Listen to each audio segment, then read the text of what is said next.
Hello everyone! The incredible, ultra-realistic, sci-fi, romance, and fighting game Love in Deepspace has been out for just about 2 months at the time that I'm recording this video. So far, we've gotten 8 spicy chapters from the developers, and I want to kind of break it all down today, because there's a lot going on. I know not everyone wants to read and sift through everything, and you might have missed a lot of crucial details in the story. So I will try my best to do that here today. Impossible. Impossible. Maybe we can also get to some solid theories on what's going to be coming up in Chapter 9 and beyond, which is expected to be released sometime in the spring of 2024. According to online sources, we've been getting about 1 chapter per month. So if we're sticking to the schedule, that means Chapter 9 is expected to come around March 20th of 2024. I'm really enjoying the quality of the game so far, and I've spent around $150 on it, so I'm not here to be a casual player. I've watched and read all of the content that's been available to me. The voice actors are just chef's kiss. Their voices are so sexy, so soothing, and yet really assertive. Stay here.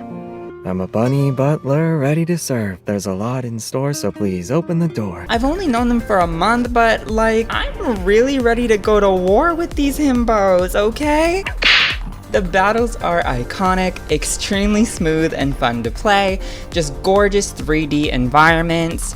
I've played other gacha games like Nikke Goddess of Victory and Genshin Impact, and I have to say that I think Love in Deepspace beats Nikke in terms of graphics and really even rivals Genshin in terms of combat.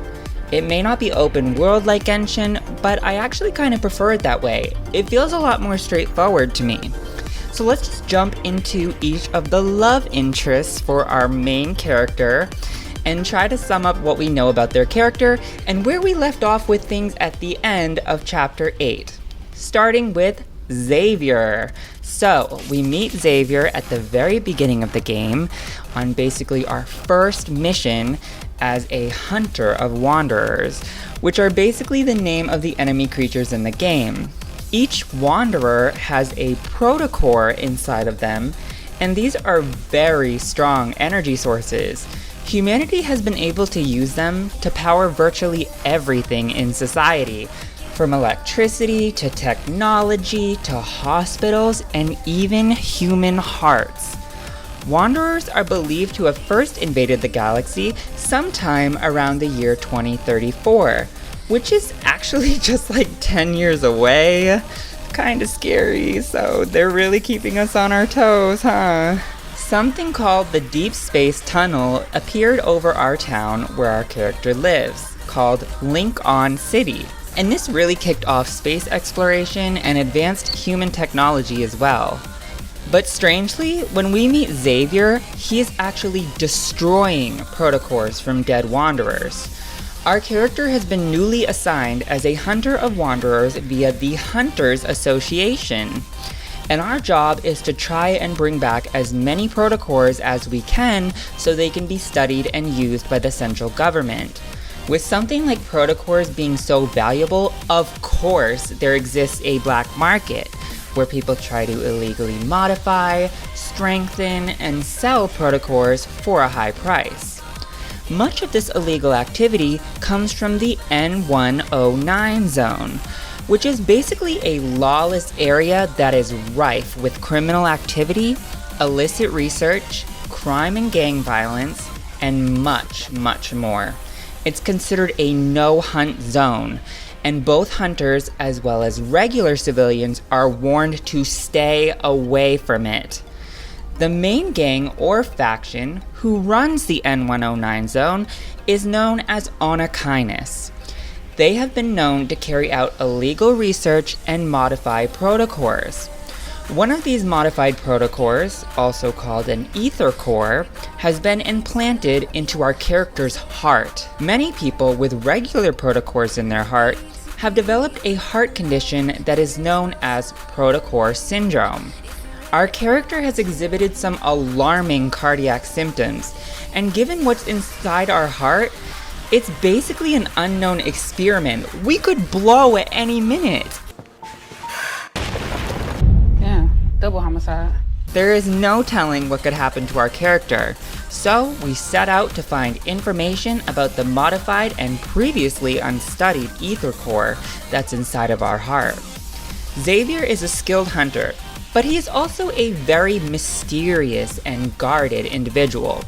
Like us, Xavier claims to be a young hunter who was enlisted by the Hunters Association in order to hunt wanderers. Nothing special, but we quickly find out that he has an agenda of his own. As the story unfolds, we find out that Xavier bears some striking similarities to a world-renowned hunter known as Lumiere.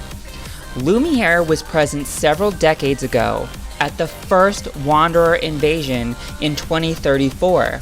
He is credited with saving countless lives and being the first person to take down many strong Wanderers. He is described as basically the savior of Lincoln City, like Jesus. And as soon as I walked through the second door, I heard the voice of Jesus say, I'm a bunny butler ready to serve. Yet shortly afterwards, they disappeared, and now have become something of an urban legend. More recently, however, Lumiere is said to have resurfaced as a Tenebra. A Tenebra is a hunter who has engaged in illegal activities, such as being involved with criminal organizations, protocore smuggling, or endangering other people, which means they are a traitor and have been disgraced by the Hunters Association. Lumiere is now being targeted by not only the Hunters Association, but also the criminals from the N109 zone. So damn, Daddy can't catch a break? Everyone just seems to want his head on a platter. The good guys hate him, and the evil guys do too, so no wonder he's socially awkward and shy. In the most recent chapter, Xavier takes us to a flower shop called Philo, and he introduces us to his friend, Jeremiah. Jeremiah is basically the first person we meet who has anything in common with Xavier whatsoever, and that's secretly because they are both from another planet, and that planet is called Philo, which they named the flower shop we're in right now. Philo is a dead galaxy that was once considered the pinnacle and utopia of the universe. Humanity is researching more about this galaxy right now, which they've codenamed Alpha P0159. We leave off with Xavier and Jeremiah helping to sneak us into the N109 zone to learn more about the Ether Protocore. They give us a disguise, some self-defense tools in case we get into trouble, and also a neurotoxin vaccine in case we get poisoned, because anything goes in the N109 zone. For whatever reason, our character is captured almost immediately when we try to go to the N109 zone. It could be because Xavier and Jeremiah sold us out, but this definitely doesn't seem like the most likely scenario, given that they helped arm us and disguise us to enter the N109 zone undetected in the first place. So not only is Xavier immune to normal aging, he's kind of an alien from another planet, so we're basically dating E.T. But he's also being hunted by the Hunters Association. Our character happens to be part of the Hunters Association, and we already have heart problems, so it's like, how's this gonna work? Oh, what about the children? We don't have any yet, but you get my point. And Xavier, aka Lumiere, aka E.T., is right under our noses, and we know it too, so you see what this game does to you? It's craziness. The next love interest in the game is Zayne. Zayne is also our doctor, so you can already kind of see where this fetish is coming from, right? Although Zayne looks like a regular doctor, he actually has a secret. Shh, and quite a few of them if we're being honest. Zayne is basically like the tortured doctor. He is the most trusted and highly regarded cardiac doctor in all of Lincoln City. He has become the youngest doctor to win many awards for his work. Yet, this comes at a high cost. He has to see multiple people die every single day, from protocore syndrome and having protocores in their hearts, and he has to try and treat people whom he knows that he cannot save. Yet, he wants to be the hero for them, and he tries to rescue everybody. Although he seems rather emotionless, unkind, and uncaring on the surface, we quickly learn that he shows just how much he actually cares about people in more subtle ways, like nagging us about our health, working overnight at the hospital, coming to spend time with us when he hasn't slept in ages, and giving us that sort of tough love. Thanks, Mom. Zayn also has his own power to fight wanderers, also known as evol, and it comes in the form of ice, kind of like his heart. We're gonna melt his icy heart. For unknown reasons, his evol powers seem to cause him injuries when he uses them too much. We see his limbs starting to freeze and cause him serious amounts of pain when he tries to protect us. Our character has basically known Zayn since we were children, and Zayn used to make us little snowmen with his powers and give them to us as gifts. How adorable! He also knows our grandmother, who, P.S., just died in a house explosion, and nobody can explain who, why, or what caused her house to blow up and seemingly kill her and our adopted brother Caleb in the process. Grandma also entrusted Dr. Zayn with a package that she asked him to give to us after she passed away. A will of sorts. Now, Granny, she was already suffering a lot before her death. Zayn had advised her that she was basically dying from a terminal illness and would need more treatment for her symptoms, which also likely stemmed from protocore syndrome, which was affecting her heart. But she refused treatment, seemingly resigned to her impending fate. When we open the package, we discover documents about illegal experiments on a child's heart using a modified protocore. The experiments started to become dangerous, so it seems that scientific studies on the child were stopped. The child that was being experimented on is pretty much confirmed to be our main character. Oh crap! So now we know our grandma knew the whole time about the ether protocore that's been inside of our heart and is causing us so many problems, but how did she know about that? Was she working for a criminal organization? Was she some type of a mad scientist? Were we just an experiment to her? Did she feel kind of bad and try to adopt us just so that she could protect us from this experiment? Now we know that Grandma in her younger years was trash just like everyone else. Open the fuck up! It throws our character into a tailspin of not knowing who we can trust. We also find out that all of the other people involved in the experiment on our heart as a child have either died or disappeared, except for one, who is now working for Onakainis in the nefarious N109 zone. Could Grandma and our adopted brother Caleb have been targeted by people who were looking to get revenge for stopping the experiment? Could they have wanted to kill our character and get the ether protocore that's in our heart? Could Caleb have been experimented on too? We don't fully know yet. Zayn is last seen bringing our character to the Arctic with him on a special business trip. Zayn also introduces us to his sensei, more or less, Dr. Noah, who taught Zayn almost everything he knew as a young, up-and-coming doctor. Dr. Noah tells us more about where we may be able to find more information about the protocore that's in our heart, and the surviving researchers in our case. Zayn splits off with us to participate in some unknown project on Mount Evol, which is where we leave him. By reading Zayn's anecdotes, we find out that Mount Evol is not only a freezing, treacherous mountain terrain, but also a hotspot for wanderer activity. Many people have died or been injured there, and Zayn has had to treat many patients in makeshift pop-up medical tents. He's also lost some very close friends and colleagues up on the mountain. Our last love interest so far in the story, and perhaps the most interesting and central to the main plot, is Raphael. This might be the most toxic relationship in the entire game, but you secretly love it. You secretly think it's hot. I know you do. Raphael is a very famous and successful painter. People would basically sell their firstborn child to get their hands on one of his paintings or artworks. Unlike traditional artists, Raphael creates unique paints from natural sources, like coral stones, for example. His paintings seem to have quite the mystifying effect on our character, bringing back memories and causing us to daydream about a young girl on a beach. More dangerously, one of his paintings comes with a wanderer who tries to attack the recipient of the painting.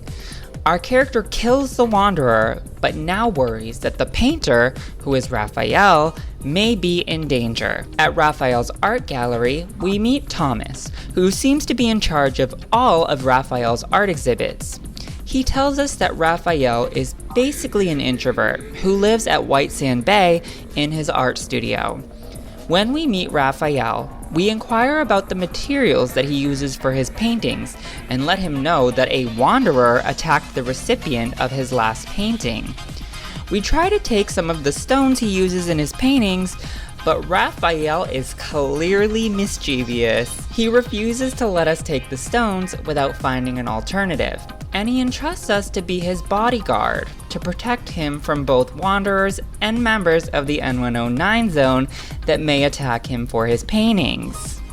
The materials Raphael used in the painting that attracted a wanderer were from the bottom of the ocean, in the ruins of an ancient underwater city known as Lemuria. The painting also had powerful illusionary effects on our character and caused her to remember a previously forgotten memory of her on the beach somewhere in the distant past. Lemuria was believed to be a mythical underwater city, similar to the real-life story of Atlantis.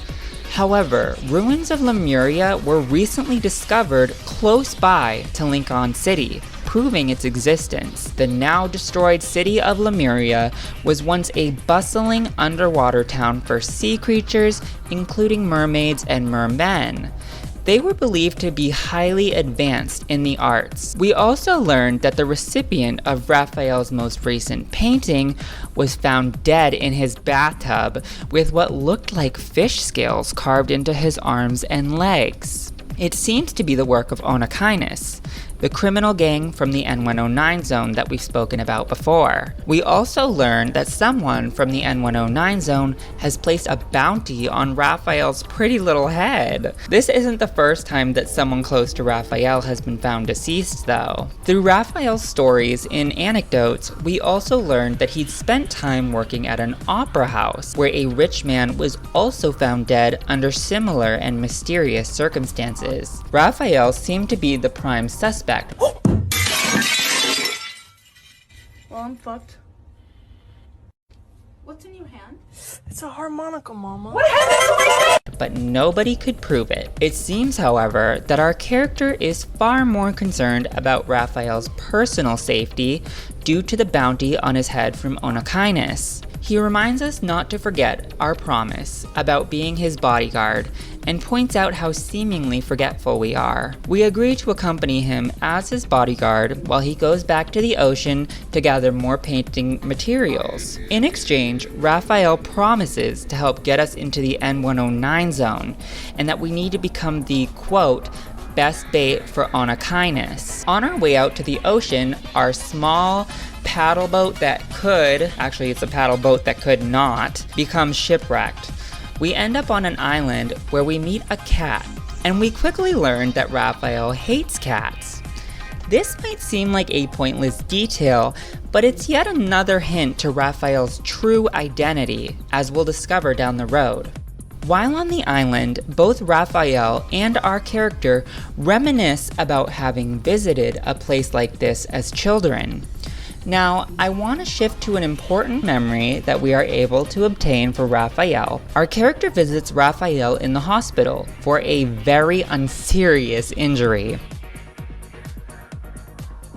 Yet he angrily reminds us how we said we would come visit him hours ago. He had no idea where we had gone, and we need to let him know where we are at all times. He makes us promise to never leave him like that again. Now, This might sound kind of abusive and like a little bit of a red flag. You know, the flag's been red. The flag's been red. It's kind of hot to me though, by the way. I love it when they're clingy. What can I say? I love a clingy man. But Raphael reveals to us that he'd actually been abandoned by a girl who he had fallen in love with some time ago on the beach. They had promised to always be together, and that if they ever had to go away from each other, they'd find each other again. Raphael swore to the girl that he'd go to the ends of the earth to find her, but the girl forgot about her promise to him, and eventually, she forgot about him as well. Raphael looked for the girl and eventually found her, but she seemed to be living a happy and normal adult life in college. A person on Reddit named competitive_blood_18 pointed out to me that the girl who forgot about Raphael is highly implied to be our main character girl. Raphael and our MC, aka main character, had met on the island as children and made a promise to find each other again and to be together one day. But shortly afterwards was the Wanderer invasion. They theorized that the ether protocore that was placed in our character's heart shortly afterward may have caused us to forget a lot about our past. We know from the story that our character's memory seems to be very blurry from time to time before the Wanderer invasion. We don't know much about her past, and she doesn't seem to remember many details about it either. The first Wanderer invasion is also known as the Chronofit Catastrophe, but I just find it easier to refer to it as the initial Wanderer invasion. Fast forward to present day. We are shipwrecked on this damn island with Raphael and some random stray cat. The cat appears to have signs that it's been attacked by a wanderer recently. Wanderers on the island say it isn't so. Soon after, a water dragon appears from the depths of the oceans.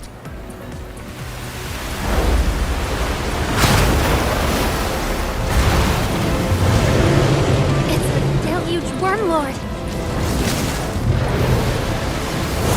And it hurls a large tidal wave at us. Raphael is able to part the waves with his evol power, which is fire, and we defeat the Dragon Wanderer, also known as a Wormlord Deluge. I think I got that right. That's kind of a tongue twister. As the creature falls, a large wave consumes both Raphael and our character.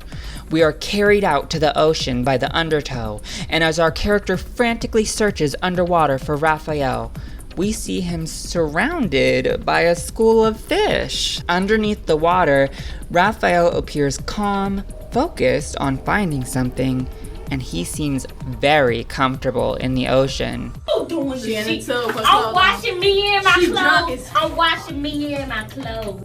As our character begins to drown, we get flashbacks to a memory of us making a pinky promise on a beach to someone, telling them that we would come back for them. The boy we are promising tells us that he will go to the ends of the earth to find us. Our character starts to sink to the bottom of the ocean when Raphael swims down to rescue us. He frustratingly tells our unconscious body that we, quote, forgot everything. Then Raphael's body begins to transform into a merman with a mermaid tail as he carries us along with him up to the surface of the ocean. This reveal tells us that Raphael is likely a merman from the fallen underwater city of Lemuria. Raphael's anecdote stories also point to the possibility of him being a siren or the victim of a siren.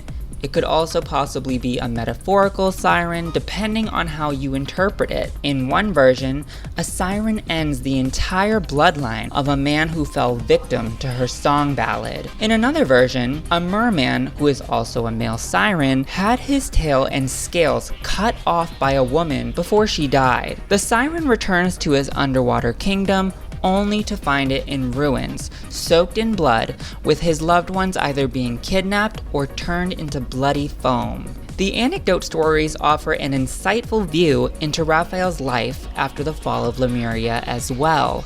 This includes very sad recollections of his loved ones and Lemurian survivors experiencing horrible deaths at the hands of land creatures and humans. Their scales were taken from them and their blood was drained. Everything that had once made them Lemurian was gone. It's through this that we understand why Raphael has his abandonment issues. He's basically a loner who is also a very successful and skilled artist. Lemurians were known for their art, and he also dislikes a stray cat on the beach, which I don't think many fish would like cats. Like, cats are actually known, obviously, at least stereotypically, to like, I don't know, kill fish them out of a tank with their claws. Like, it just checks out, and it's just one more piece of the puzzle. In the final chapter of the story that we have so far, Raphael helps us sneak into the N109 zone. We're hoping to trick Onychines and get them to give us the modified ether core. Sounds easier said than done, yet in the final moments of the chapter, we are captured. The chapter ends with Raphael seemingly making a deal with the leader of Onychines for himself, implying that we were the bait for Onychines all along. Some have theorized that Raphael is on a revenge plot against whoever is responsible for destroying his homeland of Lemuria. This is understandable, but it seems highly unlikely. Whether or not Raphael specifically wants revenge against our character, humanity, wanderers, or all of the above remains to be seen. The most likely scenario, to me, here, is that Raphael is helping us gather info from Onychines while pretending to be on their side. Maybe he has some type of in with the group. Depending on Raphael's connections and importance to Onychines, he could be extremely pivotal in us obtaining more information on the modified ether core that's inside of our heart, and maybe even the protocore itself. Some people theorize that he's taking revenge here against our character for forgetting the promise that we made to him to come back and be with him. Although Raphael has repeatedly hinted to our character that we have forgotten something important, it does seem odd that he would spend so much time trusting, getting close to us, and caring about spending time with our character, only for him to suddenly sell us out to Onychines. I also don't believe that we will get a villain as a love interest in the game, at least not in the normal story timeline, and at least not a full villain with just pure evil intentions for our character. These characters have depth, but I wouldn't call any of them evil or a villain or a bad person. You can let me know your thoughts, theories, and opinions on the story, as well as the upcoming chapters and any of the characters we've met so far in the comments section below. You can also visit my channel for more Love and Deepspace videos. I definitely plan to upload more about this game. Thanks for watching!